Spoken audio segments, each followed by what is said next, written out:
Sound like my grandma Dobrins today. One look at this world out here and you just go, Becoming part of a new day. I don't know about you, but our bodies ache, right? Our minds are cluttered. And really, is there a way to get away from watching the flat screen TV? This binge watching thing is really consuming way too much time, right?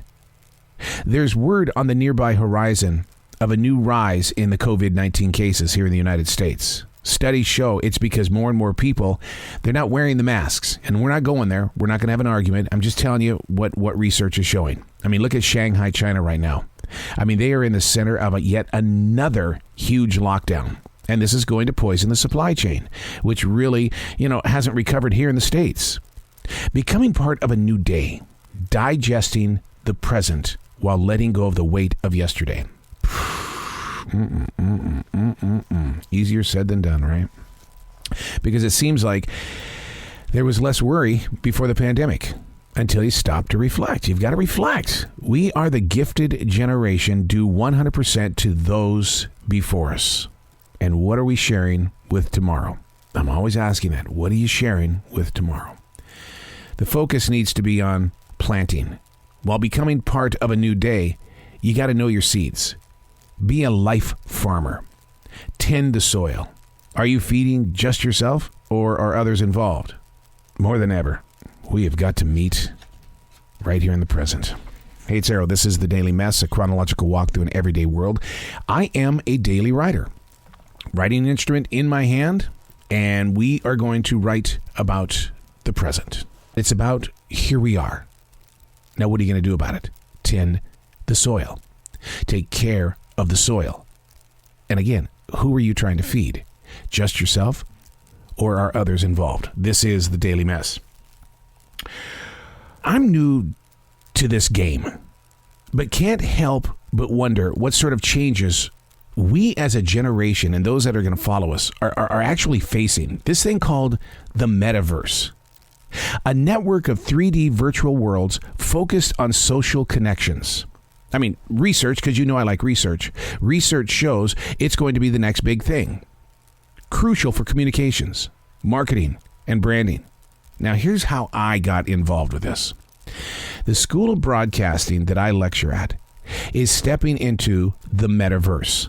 Decision makers right now believe that the school can teach hands-on broadcasting to anyone at any time, anywhere in the world. Now, I'm not a doubter. I'm not going to be one of those old timers that doesn't want to grow forward.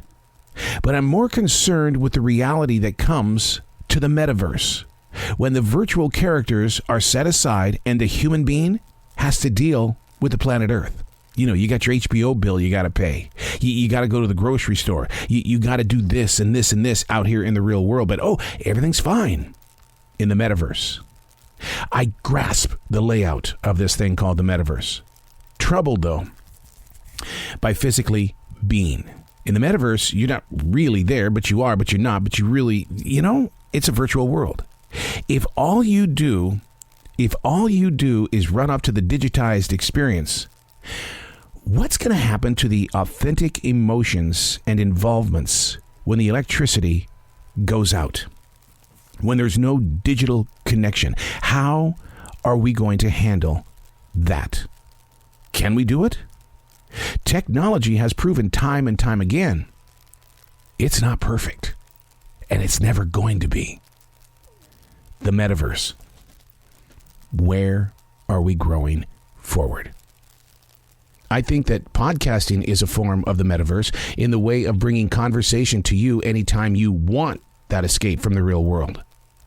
And what happens when your favorite show, such as a Mark Maron or a Joe Rogan or a big murder mystery podcast, when it comes to an end, what happens to your emotions? Those are so tiny compared to where you're going to be in the Metaverse if all you have to do is put on the goggles and step into a world that is created by AIs. Your emotions will still be there. You'll still get that little sickness if you move too quickly. You're going to be in a second world. But who are you going to be in this world? Why can't we learn together now so we can prepare for a safer Metaverse and the journey back to reality? I'm Arrow, and that's the Daily Mess.